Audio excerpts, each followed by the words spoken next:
दोस्तों, स्वागत है आपका मेरे YouTube चैनल इंग्लिश बाबू पर। और आज मैं फिर हाजिर हूँ आपके साथ एक नई स्टोरी लेकर। और दोस्तों, आज जो इस स्टोरी मैं आपके लिए लेकर आया हूँ बहुत ही मज़ेदार और थोड़ी सी फ़नी स्टोरी है। सुनकर कहानी को आपको बहुत मज़ा आएगा। उसके अलावा आज की स्टोरी में आपको कुछ नए इंग्लिश के वर्ड मीनिंग सीखने को मिलेंगे, उनकी करेक्ट प्रोनाउंसिएशन के बारे में पता चलेगा, और जो इसका ट्रांसलेशन का पार्ट है उसे बिल्कुल डिटेल में कवर करेंगे, तो एक एक स्ट्रक्चर को आप बड़ी आसानी से सीख पाएंगे।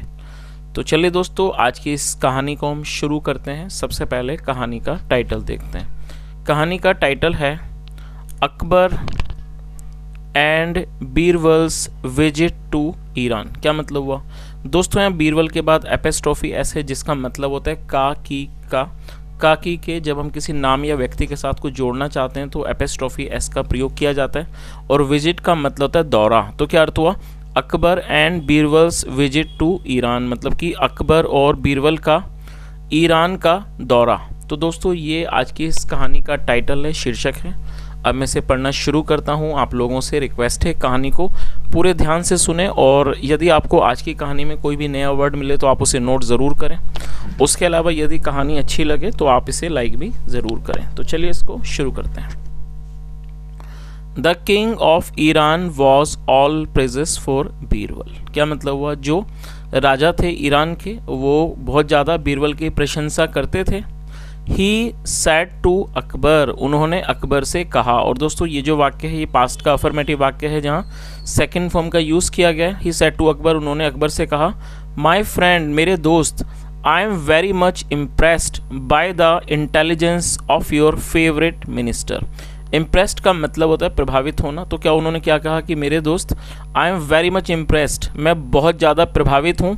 किस चीज़ से? By the intelligence of your favourite minister, मतलब आपके पसंदीदा मंत्री की इंटेलिजेंस से, बुद्धिमानी से मैं बहुत ज़्यादा प्रभावित हूँ।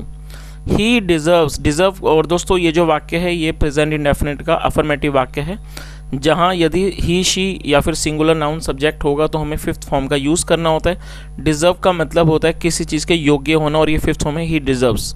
ही deserves to be at such a high position, मतलब वह एक ऊंचे पद पर होने के योग्य हैं। हाई पोजीशन मतलब ऊंचा पद। आगे देखिए, अकबर रिप्लाइड, अकबर ने जवाब दिया, इंडीड, वास्तव में, बिकॉज ऑफ हिम, उनकी वजह से, उनके कारण, I don't have to worry, मुझे चिंता नहीं करनी पड़ती है, मच अबाउट एनीथिंग, किसी भी चीज़ के बारे में, एज, जैसे कि, ही टेक्स केयर ऑफ एवरीथिंग, वो हर चीज़ का ध्यान रखते हैं, विद मच एफिशिएंसी, पूरी दक्षता के साथ। और दोस्तों, आप इस वर्ड को नोट कर लीजिए, एफिशिएंसी का मतलब होता है दक्षता किसी काम को करने में, और ये जो वर्ड है ये नाउन है। आगे देखिए, one scholar in the kingdom of Iran did not like that. दोस्तों, ये जो वाक्य है ये पास्ट इंडेफिनिट का नेगेटिव वाक्य है, और जब हम पास्ट इंडेफिनिट में नेगेटिव का वाक्य बनाएंगे तो वहाँ सब्जेक्ट के बाद डिड नॉट का यूज़ किया जाता है, साथ में फर्स्ट फॉर्म लगाई जाती है। तो क्या अर्थ हुआ? वन स्कॉलर, स्कॉलर का मतलब है विद्वान, जो एक विद्वान थे, कहाँ थे? In the kingdom of Iran, Iran के राज्य में। डिड नॉट लाइक दैट, उन्हें ये अच्छा नहीं लगा, that Birbal had become even the king of Iran favourite, उसे ये बात अच्छी नहीं लगी कि जो बीरबल हैं वो ईरान के राजा के भी पसंदीदा बन चुके हैं। इस बात को, ये बात जो है उसको अच्छी नहीं लगी। इसलिए, सो ही थॉट, और दोस्तों ये पास्ट का अफर्मेटिव वाक्य है, थिंक मतलब सोचना, सेकंड फॉर्म में थॉट। सो ही थॉट, इसलिए उसने सोचा, दैट की he would put up a challenge, कि वो एक चैलेंज मतलब कि चुनौती को रखेगा। पुट अप मतलब रखना, वो एक चुनौती रखेगा in front of Birbal, Birbal के सामने, एंड वुड डिफीट हिम, और डिफीट का मतलब हराना, और उसको वो हराएगा मिजरेबली, बुरी तरह से, in front of his on king, उसके अपने खुद के राजा के सामने, and also the emperor of Agra, और आगरा के भी सम्राट के सामने। चलिए आगे देखिए,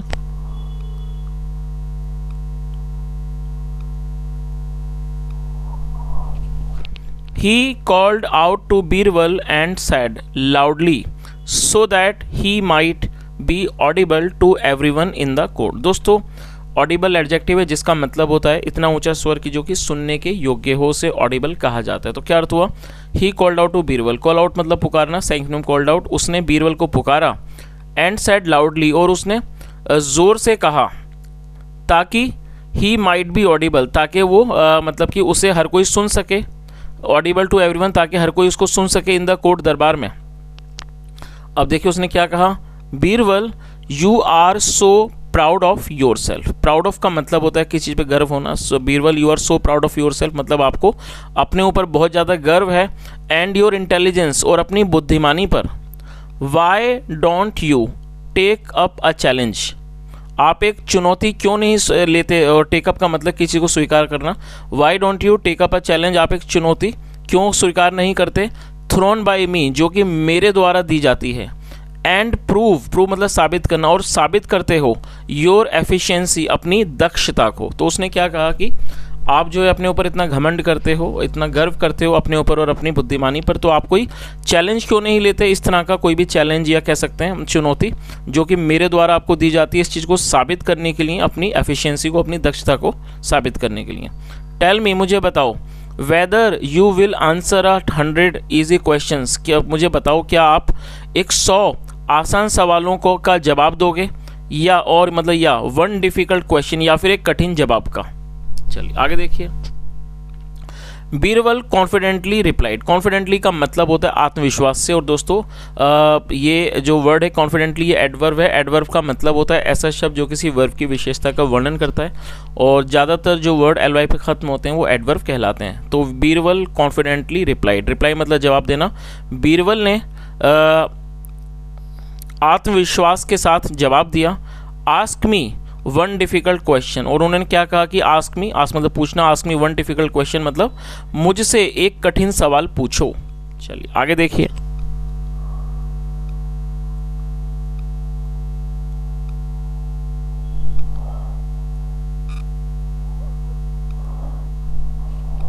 द स्कॉलर आस्क्ड, विद्वान ने पूछा, टेल मी मुझे बताओ, व्हाट केम फर्स्ट, पहले क्या आया। और दोस्तों ये कम की सेकंड फॉर्म है, कम मतलब आना, second form came. What, tell me what came first मतलब मुझे बताओ पहले कौन आया, चिकन और द एग मतलब कि मुर्गी या अंडा। With in a few seconds मतलब कुछ सेकेंड्स के अंदर, कुछ क्षणों के अंदर। बीरबल रिप्लाइड, बीरबल ने जवाब दिया, द चिकन केम फर्स्ट मतलब जो चिकन है, मुर्गी है, वो पहले आई। The scholar then asked Birbal, फिर स्कॉलर ने, विद्वान ने बीरबल से पूछा, बीरबल को कहा, to give a proof, Birbal को एक सबूत, प्रूफ मतलब सबूत देने को कहा, ऑफ हिज आंसर अपने जवाब का एक सबूत देने को कहा, एज जैसे कि ही थॉट उसे लगा, that he would not be able to give an explanation, और उसको क्या लगा कि he would not be able to give an explanation, कि वह जो है इस बात की एक्सप्लेनेशन मतलब इस बात का जो एक्सप्लेनेशन है वो नहीं दे पाएंगे। बीरबल रिप्लाइड, बीरबल ने जवाब दिया, माई फ्रेंड मेरे दोस्त, आई थिंक मुझे लगता है, यू आर फॉरगेटिंग आप भूल रहे हो। और दोस्तों फॉरगेट का मतलब भूलना, और ये जो वाक्य है ये प्रेजेंट कॉन्टिन्यूअस का वाक्य है, यहाँ पर इज एम आर के साथ फोर्थ फॉर्म का यूज़ किया जाता है, तो ये हमारा प्रेजेंट कॉन्टिन्यूअस का वाक्य है। तो क्या अर्थ हुआ, माई फ्रेंड मेरे दोस्त, आई थिंक मुझे लगता है, यू आर फॉरगेटिंग आप भूल रहे हो, दैट की I had to answer only 1 difficult question. तो उन्होंने क्या कहा कि मेरे दोस्त मुझे लगता है कि आप भूल रहे हो कि मुझे सिर्फ एक कठिन सवाल का जवाब देना था। The explanation makes it another question, और जो एक्सप्लेनेशन है जो इस चीज़ की के का जो सफाई है, मेक्स इट अनदर क्वेश्चन, वो इसको एक और सवाल बनाती है। फीलिंग एम्बैरेस्ड, दोस्तों एम्बैरेस्ड एडजेक्टिव है जिसका मतलब होता है शर्मिंदगी। फीलिंग एम्बैरेस्ड मतलब शर्मिंदगी महसूस करते हुए। The scholar left the court, और ये पास्ट का अफर्मेटिव वाक्य है। लीव मतलब चले जाना, छोड़ देना, सेकंड फॉर्म लेफ्ट मतलब कि शर्मिंदगी महसूस करते हुए। The scholar left the court मतलब जो विद्वान था वो दरबार से चला गया। Again impressed with Birbal's intelligence मतलब कि दोबारा बीरबल की बुद्धिमानी से प्रभावित होकर। द किंग ऑफ ईरान, जो किंग राजा थे ईरान के, showered gold and more gift on Birbal. Shower मतलब कि बरसा देना, उन्होंने बीरबल पर सोने और भी ज़्यादा जो गिफ्ट थे, उपहार थे, उसके वो उन्होंने बीरबल के ऊपर बरसा दिए, उसके ऊपर उन्होंने वर्षा कर दी। चलिए आगे देखिए। नाउ अब it was the time for both Akbar and Birbal to say goodbye to the king and in kingdom of Iran. क्या अर्थ हुआ? नाउ मतलब अब, इट वॉज द टाइम मतलब कि समय आ गया था, फॉर बोथ दोनों के लिए, अकबर और बीरबल के लिए, टू से गुड बाय अलविदा कहने का। किसको अलविदा कहने का? टू द किंग मतलब कि राजा को, and the kingdom of Iran और ईरान के राज्य को अलविदा कहने का समय आ गया था। At the time of departure, दोस्तों डिपार्चर का मतलब होता है विदाई, और आप इस वर्ड को नोट कर लीजिए। प्रस्थान भी इसको कहते हैं, हिंदी में विदाई भी कहा जाता है। अक्सर आपने शादी के कार्ड में देखा होगा ये, तो डिपार्चर का मतलब, ये वर्ड आपने जरूर सुना होगा और आपको आज मीनिंग ही पता लग गई। डिपार्चर का मतलब प्रस्थान करना, रवाना होना, या कह सकते हैं विदाई, और ये एक नाउन है। और इसकी यदि वर्ब के बारे में बात की जाए तो वर्ब है इसकी डिपार्ट, DEPART, डिपार्ट मतलब रवाना होना। फिलहाल ये नाउन है जिसका अर्थ होता है विदाई या फिर प्रस्थान। क्या अर्थ हुआ? At the time of departure मतलब कि विदाई के समय, जाने के समय। द किंग आस्क्ड बीरबल, राजा ने बीरबल से पूछा, नाउ अब, दैट की यू आर लिविंग, कि अब जो है आप जा रहे हो, लीव मतलब छोड़ना, अब आप जा रहे हो। I would like to know, मैं जानना चाहूँगा। I would like to know, know मतलब जानना, I would like to know मैं जानना चाहूँगा।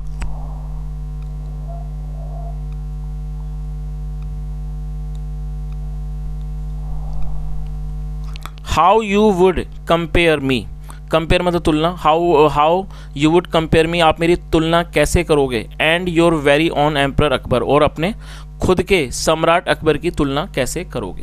चलिए क्या जवाब दिया उन्होंने, देखिए। बीरबल रिप्लाइड, बीरबल ने जवाब दिया, योर मजेस्टी, महाराज, you are like a full moon. तो उन्होंने क्या कहा? You are like a full moon, आप एक पूर्ण चंद्रमा की तरह हो, चांद की तरह हो।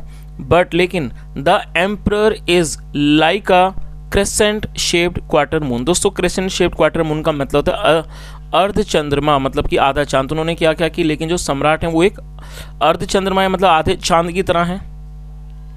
This made the king very happy, और ये जो चीज़ थी उसने राजा को बहुत खुश कर दिया। हाउएवर, हालांकि इट एंगर्ड एम्पर, एंगर का मतलब नाराज कर देना। ये जो चीज़ थी उसने सम्राट अकबर को नाराज कर दिया, लॉर्ड बहुत ज़्यादा उनको नाराज कर दिया। बट लेकिन he did not utter a single word to Birbal. और दोस्तों ये जो वाक्य है ये पास्ट इंडेफिनिट का नेगेटिव वाक्य है, जहाँ सब्जेक्ट के बाद डिड नॉट का यूज़ किया जाता है, साथ में फर्स्ट फॉर्म लगाई जाती है। अटर का मतलब होता है कुछ कहना। तो इस पूरी लाइन का क्या अर्थ निकला कि हालांकि ये जो चीज़ थी उसने सम्राट अकबर को नाराज कर दिया बहुत ज़्यादा, but he did not utter a single word to Birbal, लेकिन उन्होंने बीरबल से एक शब्द भी नहीं कहा। As both departed from the kingdom of Iran for their own homeland. क्या अर्थ हुआ? एज जैसे कि, बोथ मतलब कि दोनों, डिपार्टेड वो रवाना हुए, from the kingdom of Iran Iran के राज्य से, फॉर देयर ऑन होमलैंड अपने खुद के होमलैंड के लिए, घर के लिए।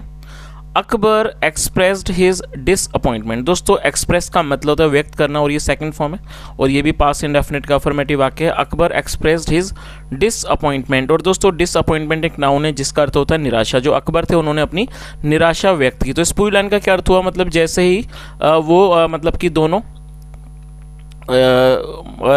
ईरान के राज्य से रवाना हुए अपने घरों के लिए, अपने होमलैंड के लिए, अकबर ने अपनी निराशा को व्यक्त किया। ही सेड, उन्होंने कहा, बीरबल, आई ऑलवेज थॉट, मतलब मुझे हमेशा लगता था। और दोस्तों ये जो वाक्य है ये भी पास्ट का फॉर्मेटिव वाक्य है, जहाँ सेकंड फॉर्म का यूज़ किया गया। थिंक मतलब सोचना या लगना, second form thought. Birbal, I always thought, Birbal मुझे हमेशा लगता था, that you are loyal to me. Loyal का मतलब वफादार, you are loyal to me, आप मेरे प्रति वफादार हो। बट लेकिन आई वॉज रॉन्ग, लेकिन मैं गलत था, टू बिलीव, इस विश्वास करने में, दैट इस बात पर यकीन करने में। यू जस्ट शोड मी, तुमने मुझे दिखा दिया।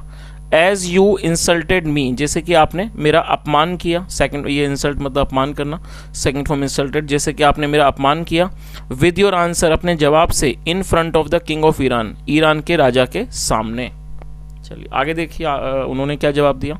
बीरबल एक्सप्लेन, बीरबल ने समझाया, जहाँ पना, you did not get the hidden meaning of my answer. दोस्तों हिडन एडजेक्टिव के तौर पर प्रयोग किया गया। वैसे ये जो हिडन है ये हाइड की थर्ड फॉर्म भी है। हाइड मतलब छुपना, छुपाना, थर्ड फॉर्म है हिडन। उसके अलावा ये जो वर्ड है ये एक एडजेक्टिव भी है, तो यहाँ इसे एडजेक्टिव के रूप में प्रयोग किया गया। तो उन्होंने क्या जवाब दिया कि उन्होंने क्या कहा बीरबल एक्सप्लेन, बीरबल ने समझाया, जहाँ पर ना you did not get the hidden meaning of my answer, मतलब आपने मेरे जवाब की जो हिडन छुपी हुई मीनिंग है, जो छुपा हुआ अर्थ है, वो आपने नहीं समझा। लेट मी एक्सप्लेन, मैं आपको समझाता हूँ, this to you, let me explain this to you, मैं आपको ये समझाता हूँ। The full moon turns small with every passing day, तो उन्होंने क्या कहा कि जो फुल मून होता है, जो पूरा चांद होता है, टर्न्स स्मॉल, वो छोटा होता है, विद एवरी पासिंग डे, हर गुजरते दिन के साथ वो छोटा होता है। बट द क्वार्टर मून, लेकिन जो क्वार्टर मून होता है, आधा चंद्रमा होता है, ऑलवेज ग्रोज बिगर, वो हमेशा बड़ा होता है, with the passage of every single day, मतलब हर गुजरते दिनों के साथ वो बड़ा होता है। वो आगे देखिए, I will always remain loyal to you, मैं हमेशा, और दोस्तों ये जो वाक्य है यहाँ रिमेन का प्रयोग किया जाता है, इसके बारे में एक छोटा सा मैं आपको एक एग्जांपल भी देना चाहूँगा ताकि आप इस स्ट्रक्चर को समझ सकें। रिमेन का मतलब होता है किसी अवस्था में बने रहना, और जब आप रिमेन का यूज़ करते हैं तो आप रिमेन के बाद किसी भी एडजेक्टिव या नाउन को यूज़ करके वाक्य बना सकते हैं। रिमेन का हम जब यूज़ करते हैं जब हम किसी वाक्य में ये दिखाना चाहते हैं कि कोई भी सब्जेक्ट किसी विशेष अवस्था में बना रहा, तो वहाँ पर रिमेन का हमें यूज़ करना होता है। तो यहाँ पर क्या अर्थ हुआ, I will always remain loyal to you and our Hindustan, मतलब मैं हमें ऑलवेज मतलब मैं हमेशा हिंदुस्तान और आपके प्रति वफादार रहूँगा। तो दोस्तों ये एक छोटी सी स्टोरी थी, और मैं उम्मीद करता हूँ आज की कहानी आपको अच्छी लगी होगी और आपने कुछ नए इंग्लिश के वर्ड मीनिंग भी सीखे होंगे। और यदि आपको आज की कहानी अच्छी लगी हो, मेरा पढ़ाने का प्रयास भी आपको अच्छा लगा हो, तो आपसे रिक्वेस्ट है आप वीडियो को लाइक करें, शेयर करें, चैनल को ज़रूर सब्सक्राइब करें, और यदि आपका कोई सुझाव हो तो कमेंट में ज़रूर बताएं। सुनने के लिए thank you so much, have a nice day and bye.